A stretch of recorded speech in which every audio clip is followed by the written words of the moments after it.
Yo, what's up, guys? Okay, so I kind of wanted to just give you guys a little valuable information, especially if you guys are kind of new into the sports card investment scene. Look, I've been at this for about maybe 2 months now, and I'm still learning. But I kind of wanted to just give a video rundown of like if you're a beginner.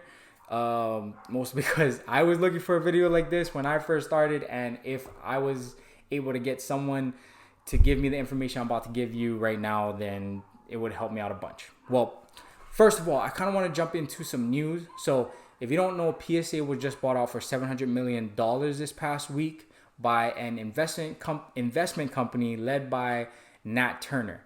Nat Turner is an entrepreneur, and he's also one of the biggest names when it comes down to sports card investing. Okay, I'm gonna put his Instagram below, and yeah, check it out, bro, because that guy's Instagram has over like millions worth of cards in there. It's ridiculous. I think he just posted a RPA National Treasure Patrick Mahomes card, and he also just posted a PSA 10 Tom Brady rookie card. Whoa, like that is super freaking rare. But anyways, why is this big when it comes down to sports card investing? Well, PSA has been raising their prices lately, which means now card prices are going to go up, because if I'm going to have to pay more to get it graded, I'm going to charge more to sell it. You know what I mean? And I believe it's only going to go more and more up, because now with Nat Turner buying PSA, I believe PSA will become the primary grading system, which means they will be able to run the market. Look, Beckett and PSA, they've always been competing. A couple other companies started coming up, but with PSA being bought out like this, those other companies are going to just fade away. And I believe the only two reliable grading systems are going to be Beckett and PSA. But Beckett's been doing really shitty lately, so it might just be just PSA. And with Nat Turner buying it and it going to a private company instead of being public, he can now spend the money however he wishes to. So if he's going to buy a bunch of machines that can grade cards more efficiently and start sending them back out, now more people are just going to start going to PSA. And he can make moves like that without having to go to shareholders and, asking for permission and stuff, because it's a private company now. So all of this is all big. Look, here's an article right here. Let me give it to you guys so you guys can kind of just check it out. So I am looking at Globe News Wire. You guys can just look up Nat Turner and stuff.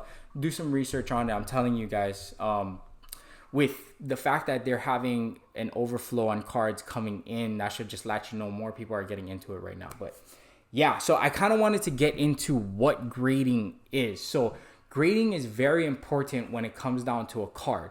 You can have a card that's worth $5,000, and if it grades a PSA 10, it could jump up to $15,000. You know what I mean? Or a card that's $78 you buy with it not being in the case, and then if you go send it in and get graded and it gets to be a PSA 10, it could go from like $70 up to like $500. That's how big these grades are, because they're so hard to get mint gradings. You know what I mean? So the way gradings work is it's on a tier system. Okay, so it goes from 10 down to 1. Well, at least PSA does. Anything lower than a 7, actually anything lower than an 8 isn't really going to be worth shit. You might as well have just not had sent it in, because now your card is actually worth less, or you've maybe not worth less, but you just wasted a bunch of money to get it sent in to get graded for nothing, because now your card hasn't added any value. Now let me see here. So this is actually a Beckett graded card. I don't have any PSA graded cards yet, but I kind of want to just show you this one. So you can kind of see this one is a Beckett 9. I did a video on this Josh Jacobs card earlier, by the way. So if you haven't already, go check it out. So the reason why this one's a 9, so Beckett has a little bit different grading system. It goes 9, then 9.5. A 9.5 Beckett is a 10 graded PSA. So 10 PSA equals 9.5 Beckett. So Beckett's a little different because they go up to 10, and they have like different colored stuff too. So you can have a black Beckett 10 that's like super rare and all that. They go different, but anyways, a Beckett 9.5, a PSA 10 has to be a perfect card. The reason why this one is only a Beckett 9, if you look at this card very closely, this side of the card is wider than that side of the card. So it's shifted a little bit that way. That right there dropped the value of this card,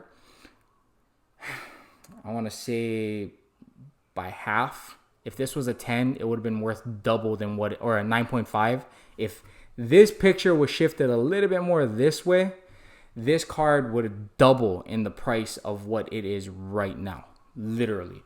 That's how important grading is. So Beckett, PSA, yeah, grading is very important. Now, when it comes down to what cards you should get graded, look, just because you took a card out of a pack doesn't mean it's going to get a PSA 10. So like I said, look, it had nothing to do with the edges. All this gets graded. The edges, the corners, the spacing, the signature gets graded. You see how it says 10 auto in the back? That's a signature getting graded. I'm telling you, everything is graded. So if you just open up a pack and you're thinking every single one's going to get a PSA 10, you're wrong. That's what helps with the rarity of the cards and all that.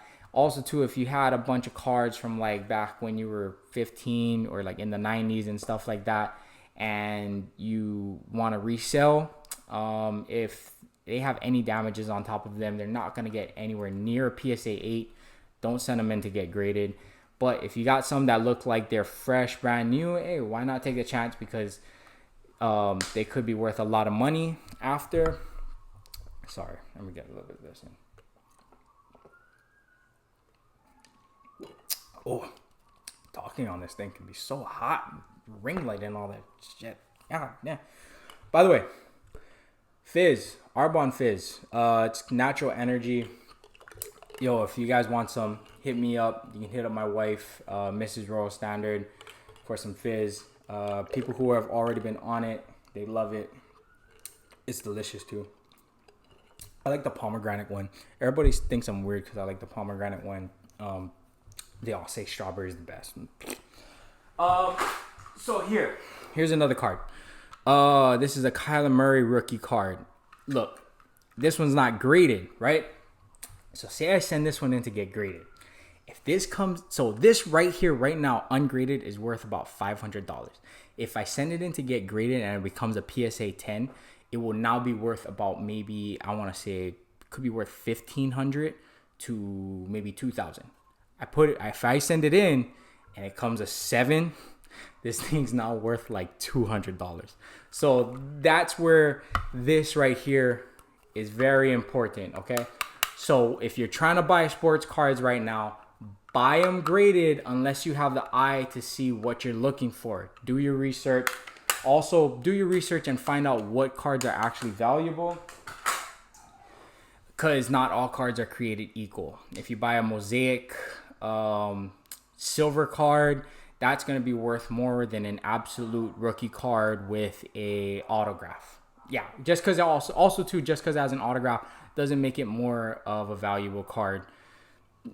Just do your research. Don't get caught in traps. But period, I just wanted to kind of show you guys the importance of grading and kind of give you guys the news on the PSA. So yeah, if you guys got any questions, feel free to hit me up. Also, too, if you want to know what the number one running back in the NFL you should be investing in,